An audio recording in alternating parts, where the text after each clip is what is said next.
JT Crowley is Talking Books.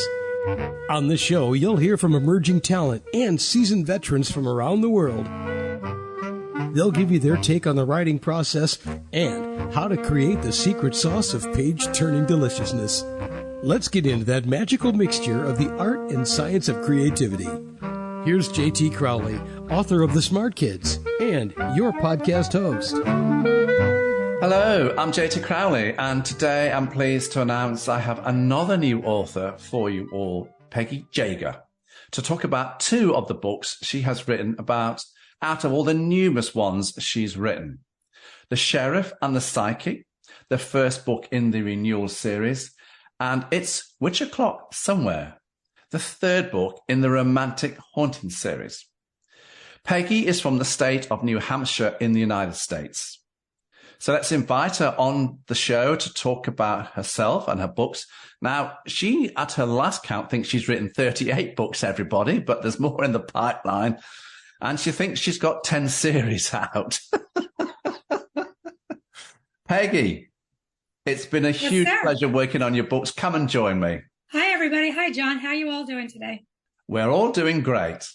And I have to say, when I've looked at your two books, they are absolutely phenomenal. Both of them. Oh, my goodness. Thank you. Peggy, can we start off by telling everybody a little about yourself and how you came to write, particularly the romantic, suspense and the paranormal genres you've recently ventured into? There's a lot of things that go bump in the night in these books. Spill the beans here. What makes you get up every day and write these phenomenal books? I thank you for that categorization. I'm thrilled to hear somebody say that to me about my books. It's not that, hard of a story to tell. I was that kid that was always writing and reading when she was little. I got my very first diary when I was 8 years old. And instead of writing about the daily events of an 8-year-old, I started writing a series of adventures about a little girl who was kind of like me, an only child who liked dogs and cats and who didn't have any friends. And she would go all over the world and meet all these interesting other children and learn new things. That love of writing as a child bloomed into adulthood. I'm a registered nurse by trade. I've written quite a few nursing articles for trade magazines, but I always had in the back of my mind fiction stories that I just wanted to burst out and tell everybody. So fast forward many, many years. When I was 53 years old, I was going through absolutely the worst menopause Mother Nature ever gave a woman. And from it, I was diagnosed with chronic menopause-induced insomnia. So basically that means I sleep even to this day 1 or 2 hours a night. I never get more sleep than that during the day. And because I was awake all night, I didn't want to keep my husband up. So I would go into our little office and I started typing a story that had been rummaging around in my brain. And in 3 months, I had the very first romance story that I had ever written. I didn't know if it was any good. Like I said, I had written nonfiction for so many years. This was totally a fictionalized story. So I joined Romance Writers America, and I found out that they do monthly contests. So I entered my book in the contest. You had to send the first 3 chapters. And I got notification that my first 3 chapters won the contemporary romance division. The judge was a woman by the name of Rhonda Penders, who was the editor and the publisher of the Wild Rose Press. She emailed me and said, "Do you have any more of this story?" And I said, "I have a whole book. I don't know if it's any good." She said, "Let me be the judge of that." And I sent it to her. And just like Cinderella at the ball, instead of the prince bringing me a glass slipper, Rhonda Penders brought me a publishing contract. Wow. And I never looked back. And that was 7 years ago. And since then, I've written 38 or 39 books. I don't know the exact number. And I have 10 more on the docket for this year. So I've never looked back. And in the beginning, I wrote just contemporary romance. I've always liked to read spy stories. I'm one of those people that listens to all those Netflix murder shows and murder podcasts. So I tried my hand at romantic suspense, loved it, got very good reviews for the books that I wrote. And paranormal is another thing. Who doesn't love a ghost story that can turn into a love story? So I decided to start writing about it. Let's get into these books then, Peggy. Peggy, let's go to your book, It's Witch O'Clock Somewhere, the third book in your Romantic Haunting series, which is all about the complex relationship between a reformed bad boy and a 10th generation witch, everybody. 20 years ago, Declan Wolfe was the bad guy. He was trailer trash. When he left on his motorbike leaving the town, they looked down on his dysfunctional family and the girl he loved. But now he's back, rich and successful. Gigi is the girl he left and is now a well-respected real estate agent with her own business. But not many people know what she's really about. Peggy, briefly, what's this book about and this series? Well, the Romantic Haunting series is a bunch of different books about witches, ghosts, and goblins. This book itself is what I call a redemption story. You did a beautiful intro. You know, a bad boy leaves town, leaves the only girl he's ever loved. She stays behind. She still harbors a little resentment that he left without her. There were circumstances she couldn't leave. But now he's come back 20 years later to prove to the town that he wasn't quote unquote trailer trash, that he made something of himself, and he's trying to redeem himself with the girl that he loves. Gigi Janvivi is a 10th generation witch. She's a twin. Her brother is an empathic healer. And this book tells the story of Gigi and Declan's resurgence into love. There always was love. It got buried for a little while, but now it's come back to them again. I love a second chance story. Oh, absolutely. And so there are 19 chapters in this book, everybody. Now, just to give you a flavour of what the book is about, we can't read all 19 because we'll be here forever and a day, and we've also got another book to do. So we're going to go to 4 of the chapters. Let's open the book, Peggy, so as to give the listeners an insight as to what's going on here. Chapter 1. You start off with giving us a little background to Gigi, sometimes known in the book as Genevieve, Jenny. She's a twin. She's built up a successful real estate business in the local town, and her brother is Gavin Gordon. He's a lawyer, and you've also mentioned what other things he does, but not many know what she really is, this 10th generation witch. Declan Wolfe, owner of Weber Developing, comes back on the scene to redevelop a part of the town that has been neglected. Or has he come back for something else? Tell us. Well, that's the question, isn't it? I kind of think in the beginning, he came back because he wanted to prove to the town that he wasn't the person that they thought he was. His parents were not very good parents. His father was an alcoholic. His mother was a schizophrenic who took her own life. That's when Declan decided to leave town. Right after her death, because the whispers in town were just getting to him. He loved Gigi. He wanted her to go with him. She couldn't at the time because her own mother was ill, and she and her brother were caring for her. So she couldn't decide to leave her mother for this boy that she had given her life to. And they were very young. They were both 18. They just graduated from high school. They had their lives to live. So Declan left and came. Now he's back, and he wants to redeem himself in everyone's eyes. And the question it's a wonderful story. And, you know, when I look at the beautiful way that you have written the romance scenes, they're very delicate, they're powerful, almost to the point of teasing.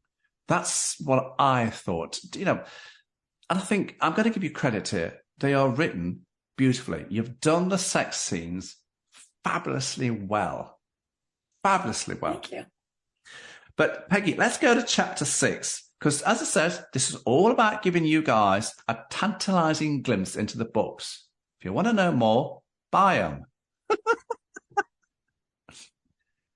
Chapter 6. Now, I chose this one deliberately because this involves Aphrodite Chloris, Declan's landscape artist.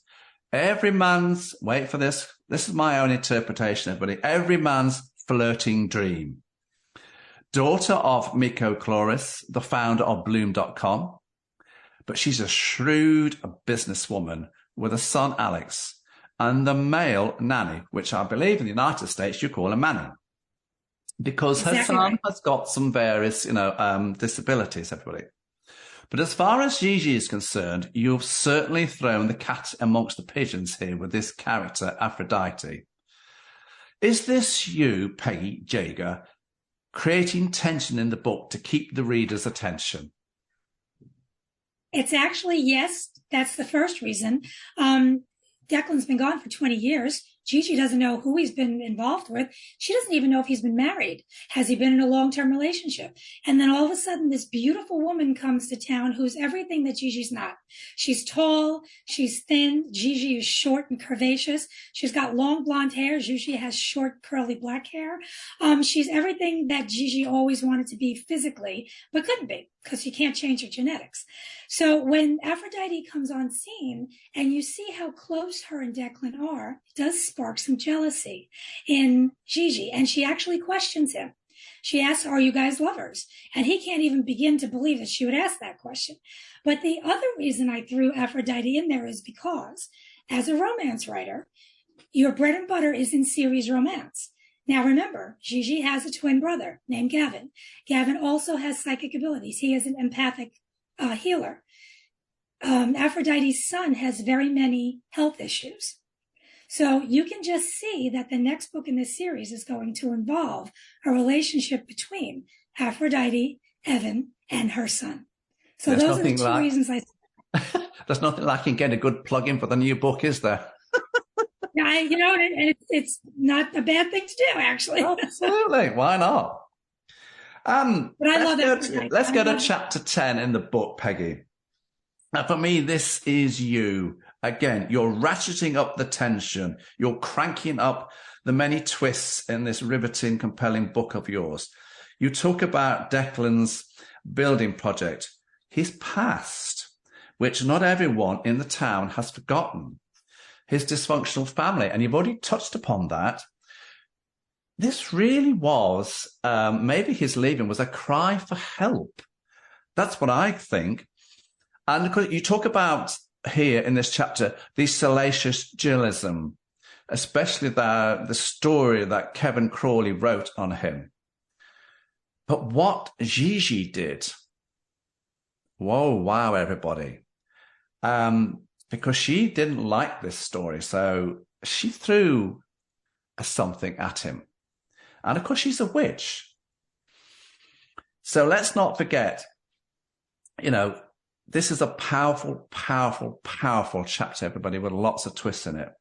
And of course, just slightly on a lighter note, the glamorous cello sisters who run the coffee shop Java Hunt. This is quite a chapter with lots of going on here. Did you enjoy writing this and creating this chapter? Especially I did. And the romance in the cemetery scene. I'm sorry, I didn't mean to interrupt you. That is, I did enjoy it a lot. And I think the fact that this scene has so much in it, this chapter has so much in it, and it took place in a cemetery where Gigi was visiting his mother. He hasn't been back since his mother died. When he became rich and famous, he actually had a plot made for her, a funeral post made for her. He's never visited. So she takes him to visit that. And then she asks, do you want to go see where your father is buried? And he wants nothing to do with that because, his father is the reason he feels his life was ruined.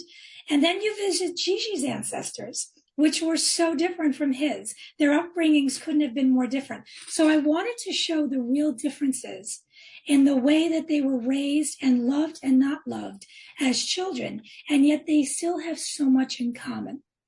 And yes, I loved hexing Kevin Crawley, who we all call Creepy Crawley, in the book because he's a horrible yellow journalist. The fact that she used her power, she is a white witch, and the fact that she used a little bit of that power in a black magic kind of way gave me a great deal of satisfaction, writing that scene and imagining how awful he felt for that week afterwards.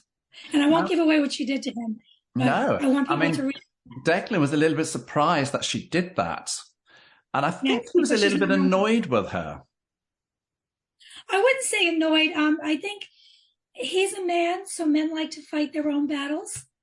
And the fact that she was his champion gave him a sense of, wonder. He's thrilled that she did, but also he doesn't ever want to be seen as weak and that he can't find his own battles. So I think it was a little dichotomous emotion there for him. But I did love that scene. And again, the how you wrote the romance scene in the cemetery. It was sensual, spot on, teasing, and lifts the reader and, lets the reader formulate their own ideas as to what's going on there. It is very delicately written, everybody. Believe you me. Thank you, sir. Oh, you're very, very welcome. Peggy, I want to go to chapter 17 now, because the whole idea is, as I said, give people a flavour. And I chose chapter 17 because this is another poignant chapter in the book, and it's towards the end, but it's got a real twist to it. The papers are on the coffee table, and Gigi is thinking, has Declan lied to her? Is he leaving again? And she's starting to think, well, he left her the last time, but she's not going to let him leave this time and make it so easy for him. It's Halloween, and Gigi is undertaking the ancient ritual of the Samhain ceremony. Gavin is the Candyman, and Nera is I always thought, the intriguing cat. So again, this is another busy chapter you've got here. This is you again, tightening the tension, riveting up the notchet, keeping the listener gripped. Did you set this chapter out in this way to do exactly that? Well, thank you for saying that, because that's what I was hoping to achieve. The chapter opens with Declan watching Gigi do her private Samhain ceremony. He doesn't realize that's what he's watching until he comes upon her. And just watching her and knowing how powerful she is and knowing how powerful her love is really affects him. And this is a point in the book where he has decided that nothing matters anymore but her. It doesn't matter what anybody thinks of him. It doesn't matter that he came back to restore his reputation. The only thing that matters is what she thinks of him and what she feels for him. Now, by mistake, he's left something, not by mistake, I think because it's his house, he's left something out that she interprets incorrectly. And she's terrified that he will up and leave her again, as you said. So she sets about a plan to let him know just how much his leaving will not destroy her like it did the first time. And we all know that it will destroy her. So she's setting herself up for heartache, but she'll never let him see that. And I have to say, one thing I love about this whole book, the cat, Nera is her white cat. And if you know Italian or Spanish or any of the Romance languages, Nera is the word or the etymology of black. So to give a white cat the actual name of black really was a funny little, twist that I put in there. Yes. And I put that in there about the cat because I just got the sense that when the cat sees, Declan, she's not impressed with him. She casts him a disparaging eye, what are you doing here? Go away. That sort of, but there you go, everyone. As to what that's exactly. Absolutely. And so what the other two chapters are towards the end of that book, everybody, well, go and read the book. I'm not saying. I think it's absolutely, woo. Peggy, let's take the listeners' viewers now to the Renewal series. The first book in that series is The Sheriff and the Psychic. So this is the second book, everybody, of the podcast. It's the story of police psychic Sylvestra Coltrane, who's come to Renewal, a rural farming community in Oklahoma, to visit old friends Jake and Mabel, as well as to heal from a dramatic year which has tested her physically, mentally, and psychologically. Caleb Blackbear is the local handsome sheriff. He has a relationship with her, but what and who is she? Sylvestra's psychic visions within the community expose her and Cal to unwanted experiences. Deaths pop up all over this book, both in the animal kingdom and the human kingdom. Peggy, I think this is you at your best. My goodness, thank you. Talk to me about this book. I love psychics. I was one of those people that loved watching Medium when it was on television. It's just something to me that if you can see what's going to happen, or if you know something that's been happened, I think we all have a little intuition in us. I wanted to explore what that would be for a character. And she has a very tragic past. Her past doesn't define her, but it certainly adds to her mystery when she comes to the town of Renewal to rest and recuperate. And I love the relationship between her and Cal because they're both outsiders. When Sylvestra's psychic abilities became known as a child, she was haunted and hunted by paparazzi, by people that wanted her to help them, and she was vilified in school. Caleb, because he's half Apache Indian and half American, half English, was always vilified in school as well. So they both know what it feels like to be outsiders, as do I. So I wanted to write a book about, again, maybe it's a redemption story in a way, but I wanted to write a book about what it feels like to be an outsider and to triumph. Okay, let's go to, there are 15 chapters in this book, everybody. So let's go to the first chapter. You introduce, sorry, I'll even say the word right in a minute. You introduce to a lot of characters here. We've got Caleb, which you, in the book, you refer to as Cal. He's the sheriff. Sylvestra, who you very often in the book refer to as Shy, S-H-Y. That's her nickname. You've got Harv, who's the deputy sheriff. Then you've got Jake and Mabel, who live on a ranch and who are Sylvestra's friends. Do they know about her past? I think they do. Then we've got the Bolton family, the ranchers, one of the ranchers, with the big ranch in Oklahoma. You've got Nate, the old man, Priscilla, Caleb's ex, and Ethan, her brother, who I think has got an axe to grind. This is you setting the initial scene to kickstart not only this book, but the series. Why the setting? Why the storyline? Well, because I didn't want to write a story about Sylvestra solving human murders. She usually in New York, she works with the police to find missing children. That's her forte. For some reason, she's able to clip in on kids who have gone missing or who have been abducted. I didn't want to do that because a lot of people do that kind of a story. I thought putting it in a rural setting and having animal murders, in this case, ranchers' cattle, because it's a big ranching community, was a different twist on that.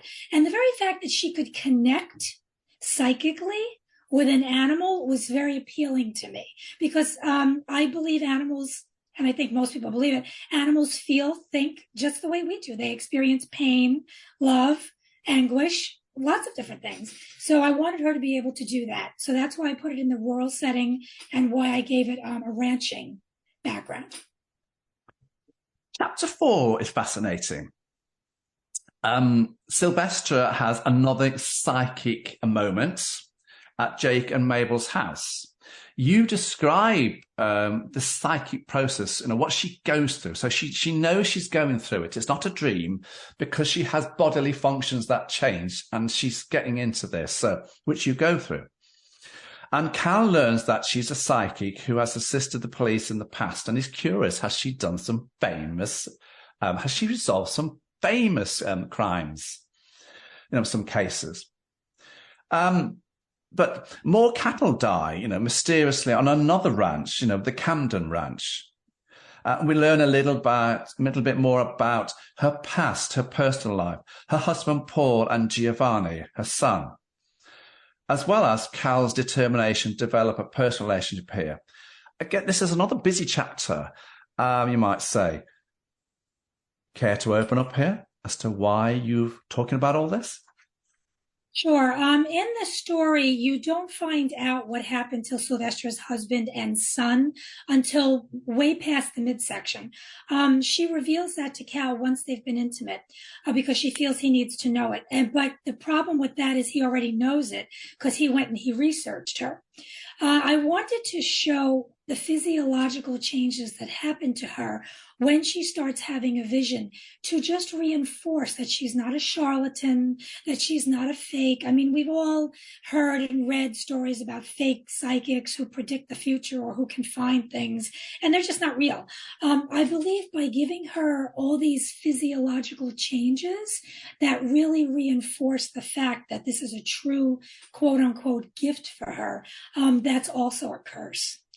And having the vision come the way it did, and having Caleb be so accepting of it, was something that I had to really wrestle with, because he's a lawman. He deals in facts. I figured he would think she's a charlatan. But once they were able to see that her vision had come true, then he was a believer. So I thought that was very good at forming and reinforcing their relationship, their budding relationship. Oh, absolutely. And I think none so more. Let's go to chapter 9. Now, I love this chapter, everyone, but it's full of drama. Everything is kicking off.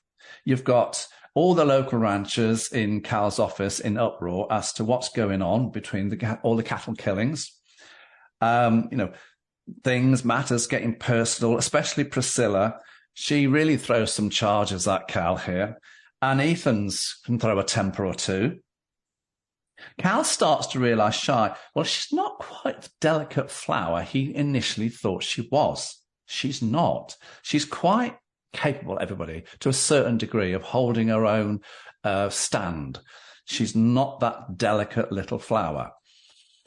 And of course, Rand Denny, he's the best. And he's starting to formulate an idea. He's getting an inkling what is behind all the cattle deaths. Chemical intervention. Let's hold that thought, everybody. And again, you have, the sex scene, the romance scene, is very sensual, and it's a passionate love scene. And then after that, you take us into something totally different. You throw into the mix a murder. Well, everybody, wasn't expecting that. Cal's ex, just to muddy the waters. Now, how to grab the attention of the readers. So where are you taking the readers here with this one? Here you are, your delicate, beautiful romance scenes, and then, oh, yes, we've done that bit. Oh, here's a murder. Tell us. Well, in real life, it's not all blooms and roses all the time. It isn't. This chapter was basically written to throw suspicion by the ranchers off Sylvestra and on to Cal. They don't know what's going on. Now, I think you said that Cal's ex was murdered, so that's already out of the bag. So when Priscilla is found killed, most of the people that are in the story do believe he could have done it, because they had a very loud argument at the ranchers meeting, to the point where Ethan had to be pulled off of him because he was going to hit Cal, and they were going to fight. And there's no love lost between those two. So to put that jarring ending to that scene in what was really a beautiful love scene quite prior to that was purposefully done to set up the next chapter, where they try to find out who really is responsible for killing Priscilla and for all the cattle murders. And at this point in the story, you realize Sylvestra is in a great deal of jeopardy. Exactly. Now let's hold that thought. Let's go to Peggy chapter 13. This is all around, the knife attack that Cal received from Ethan, the hospital, the surgery on his shoulder, Shy's fear of losing Cal. Shy leaves for a book tour starting in Boston. That's what Cal discovers. She's trying to say goodbye to Cal because what she fears most is that in her own life, love means pain. It's a heartache. It's a loss, which she can't handle. And that's why she really came to Renewal to get away from this. Because all the people that she loves or develops from, she has these visions, and she thinks that she's responsible for some of the goings on in their own personal life. Should she have warned them? So she's running away here because love hurts her, because she fears that if she sees something, it's just going to be harmful to both. This is what this book is all about, isn't it? I think it is. I think it's learning that you can't change circumstances just because you know a secret or you know something, and many people will take psychics out of the mess. If you know a secret about somebody that you know will hurt them, but could also help them, where does your responsibility lie? Do you protect them by not telling them something that you know will hurt them, but you know they really should know it so that they can make an informed decision? This goes back to how Sylvester's son and husband were killed. She had a vision of what was going to happen, and she couldn't get to them soon enough. And that's what started her breakdown. So now she knew she had seen Cal get attacked in her mind. She should have told him. She didn't, because she didn't want to believe. She wanted to believe she could change the ending. And obviously you couldn't. You can't change what's going to happen. So again, I said at the beginning, this could actually be a redemption story as well. So I think setting it up that way with her leaving, it doesn't prove that she's a coward. It proves that she's willing to sacrifice what she loves best so that she doesn't bring harm on anybody else. What she loves best right now is Calvin. Her make any sense? Yeah, oh, absolutely. You see, everybody, her psychic visions, they're a burden to her, aren't they? And I think this is what you're trying to get across. And I think you're trying to get this across deliberately. These psychic visions, I think she wished that she could never have, she never had this ability. They're troublesome. That's exactly right. In the beginning of the book, when her and Cal are forming a relationship, she tells him about all the times that she saw things when she was in school. And she told her parents. Her parents tried to notify the school to let them know something was going to happen. Nobody believed her. And then something tragic happened. So she has to live with that burden that her visions could potentially bring harm because people aren't listening to her, which is why I wanted to make her the finder of children, because that's a happy ending. If you can find children who have gone missing or have been abducted and you can find them in their whole and they're alive, that's a happy ending. That doesn't always happen to her. She's had some tragedies with that too. But I think you've hit the nail on the head. This, being a psychic, is an absolute gift from God, but it's also the bane of her existence. It's a terrible curse, and it's a burden. And how do you balance the positive with the negative when you know something that could potentially change somebody's life, but you don't feel that you should tell them? Absolutely. And if you want to know more about this book and this renewal series, everyone, I'm just going to bluntly say, go and get the books. They are fascinating. Peggy, you've already touched on this. What's next for you and your writing? Well, like I said, I have at least 10 books on the docket for this year. I've written 2 of them. One is a sweet romance that's part of a series. It's called Always a Bridesmaid. It tracks a bunch of women who are the last in their line of friends and family members, and they're always the bridesmaid at a wedding and never the bride. I have an anthology with 4 other authors coming out in March. It's a generational ghost story. It starts in the 1700s in New Hampshire, and it follows a bunch of ghosts who live in a tavern up until the present day. I wrote the present day book. I've got book 2 in the renewal series coming out. I've got book 4 in the romantic hauntings coming out. Plus I've got my matchmaker series, the next book, and I've got my Welcome to Dickens book for Christmas coming out. Plus there's a couple more peppered in there somewhere along the line. So hopefully we'll have 10 on the docket this year. That'll all get out. I'll be happy if I get 8. Oh, and I have a new romantic suspense coming out from the Wild Rose Press. Do you get time to breathe?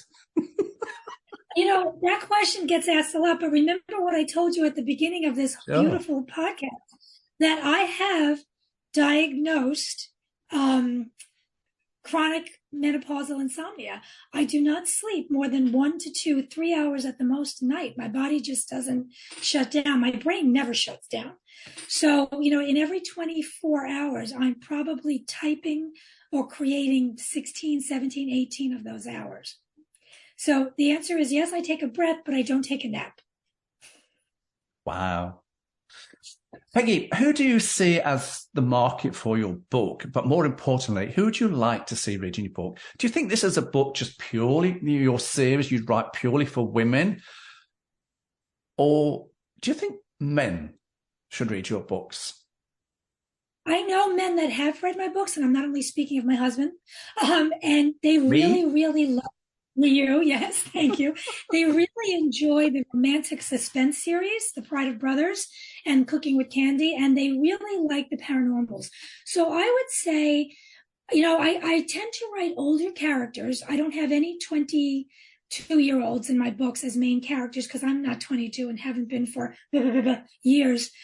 So I usually write women in their late 30s, early 40s, men same.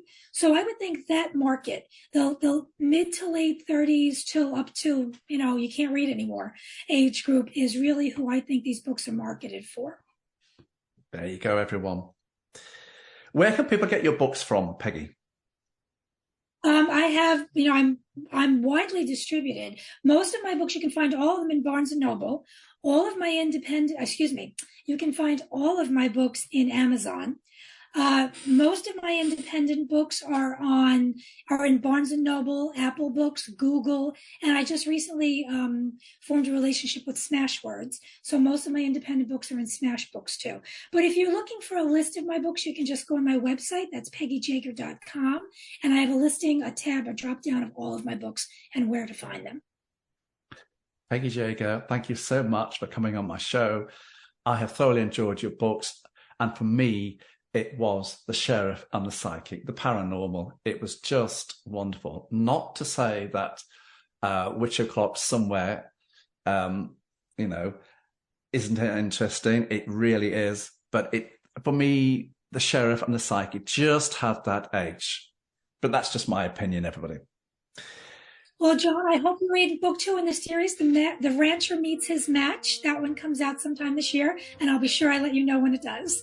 I hope we'll be doing some more podcasts chatting together. Who knows, everybody? So I'm JT Crowley. Thanks for listening, watching, wherever you are in the world. So until next time, everybody, stay safe.